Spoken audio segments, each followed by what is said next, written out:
Hai Rock Lovers, jumpa lagi bareng saya Reta di sini dalam program Rock News akan nemenin kalian dengan informasi ter-up-to-date pastinya. Banyak banget informasi yang sudah Reta siapkan untuk kalian, jadi pastikan gak ketinggalan satu informasi apapun ya.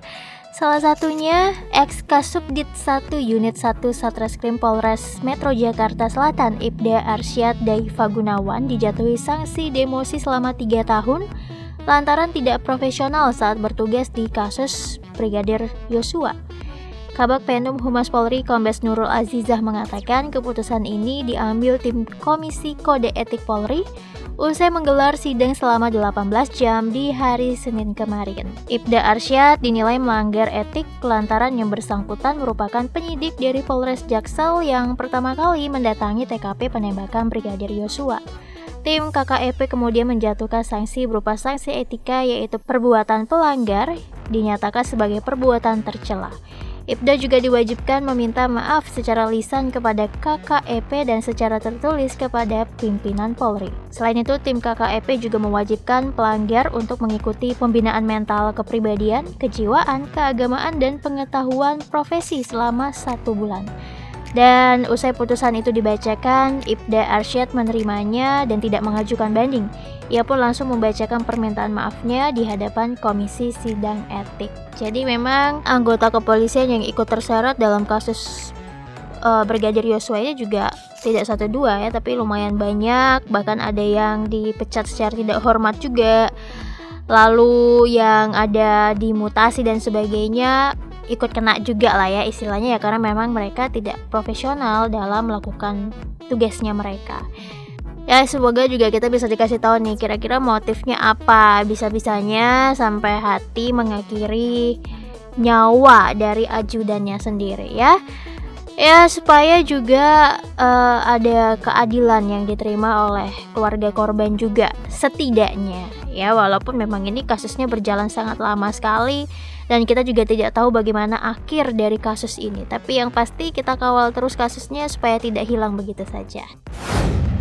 Anggota Polresta Cirebon, Bribtu CH ditetapkan sebagai tersangka dan ditahan terkait dugaan pemerkosaan terhadap anak tirinya.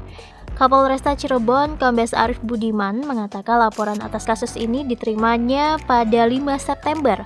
Sehari berselang, penyidik langsung melakukan gelar perkara dan menerbitkan surat perintah penangkapan. Dalam proses penyelidikan dan penyidikan, penyidik telah menemukan fakta terkait dengan kekerasan fisik yang dialami korban. Saat ini penyidik juga masih menunggu hasil pemeriksaan asesmen psikologis dari psikolog trauma healing. Jika hasil telah keluar, maka berkas perkara akan segera dilimpahkan ke Kejaksaan Negeri Cirebon.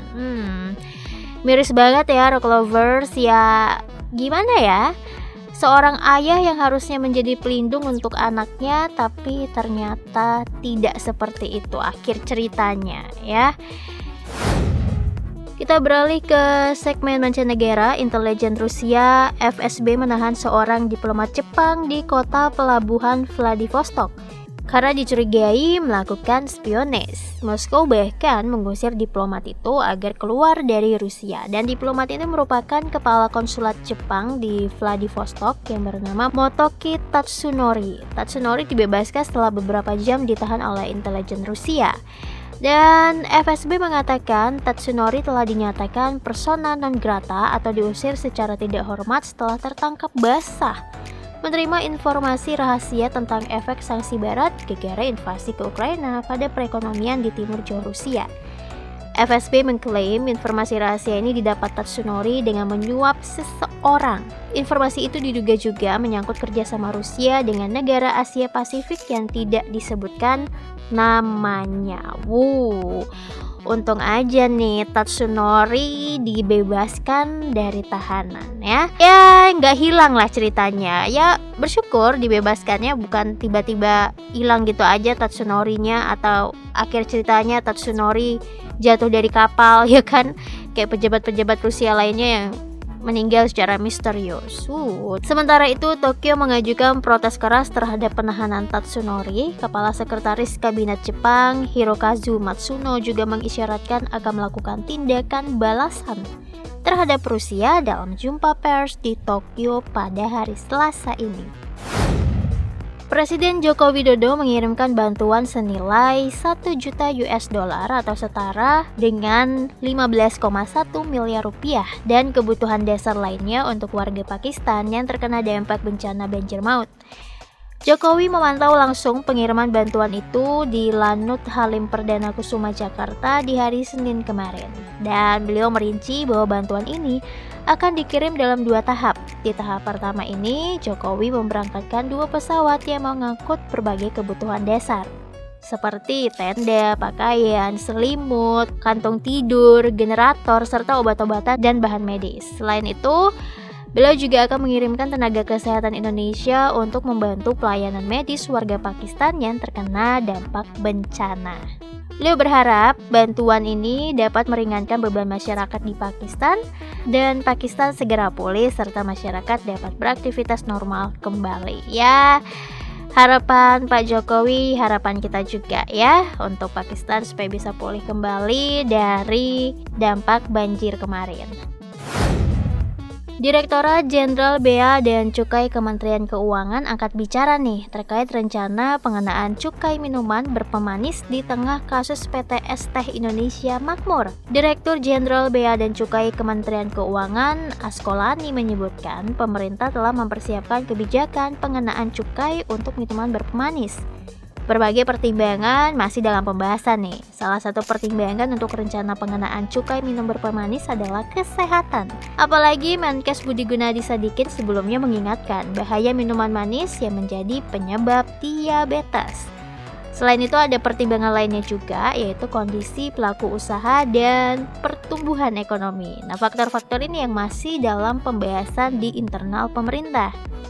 Pemerintah nggak mau membuat kebijakan ini secara terburu-buru sebab saat implementasinya nanti diharapkan tidak menimbulkan kontra dan berjalan dengan baik. Jadi kemarin sempat nyita perhatian kita ya, PT Es Teh Indonesia melayangkan somasi kepada pelanggan yang mengkritik produk minumannya yang terlalu manis.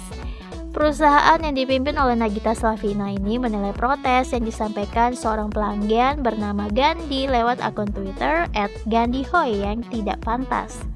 Dalam salinan surat somasi yang diunggah oleh Gandhi, perusahaan menilai pernyataan Gandhi atas rasa produk bernilai subjektif. Selain itu, opsi lain juga telah disesuaikan sesuai kebutuhan konsumen. Jadi sih kalau kita lihat-lihat nih dari komenan di media sosial, itu nggak hanya si Gandhi aja sih yang mengkritik kalau rasa es tehnya ini terlalu manis, tapi ada beberapa juga es teh ini katanya memang terlalu manis begitu ya. Karena jujur kalau Rata sendiri sih udah lama ya minum es teh ini, jadi udah lupa sama rasanya kayak gimana. Tapi ya semoga kritikan-kritikan dari para konsumen ini mungkin bisa jadi perbaikan kedepannya oleh es teh. Kalau misalkan yang kritik satu ya mungkin menurut lidah konsumennya memang kemanisan, karena kan untuk tingkat manis setiap orang itu beda-beda ya. Ada yang bilang gulanya sedikit tapi aduh udah manis banget nih, ada yang bilang gula banyak tuh kurang manis. Nah namanya rasa tuh subjektif, tapi tetap ya itu harus diterima sebenarnya oleh para perusahaan makanan, minuman, segala kritik ya harus diterima, mau itu benar maupun tidak ya harus terima dengan lapang dada sebenarnya. Dari dunia entertainment, kabar sederet nama telah dipastikan menjadi pembicara dalam acara Pre-Event 1 Music 20 atau M20 yang akan digelar pada hari Jumat mendatang, tanggal 30 September secara daring. Mereka ini adalah Irfan Aulia, Dewi Gonta, Iwan Fals, Yura Yunita, dan Adi MS. Kelima musisi dan pekerja kreatif dunia musik Indonesia adalah gelombang pertama yang dipastikan menjadi pengisi sesi Stars Talk dan membahas berbagai isu dalam dunia musik. Irfan Aulia akan membahas soal transformasi digital berkelanjutan di industri musik. Dewi Gonta akan membahas soal konser ramah lingkungan. Kemudian Iwan Fals akan berbicara soal kekuatan musik sebagai gerakan sosial. Kemudian Yura Yunita akan membahas soal fungsi musik sebagai platform kesehatan. Dan Adi MS akan membahas soal arti penting pendidikan musik. Mereka semua keren-keren banget ya guys ya. Semoga aja besok lancar nih. Dan itu dia informasi yang sudah Reta sampaikan, lengkap banget ya, dari trending nasional, lalu juga mancanegara, ekonomi hingga entertainment. Dan waktunya Reta pamit undur diri. Tetap tebarkan cinta, kasih dan damai kepada orang-orang terdekat Rock Lovers. Satu kalimat buat kalian semua, God bless you, bye bye.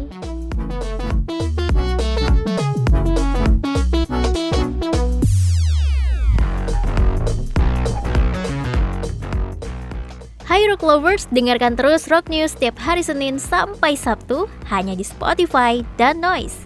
Mau info terupdate di HP-mu? Follow Instagramnya di @rocknews_network, Twitter dan TikToknya di @rocknewsnetwork. Sampai jumpa di Rock News edisi berikutnya.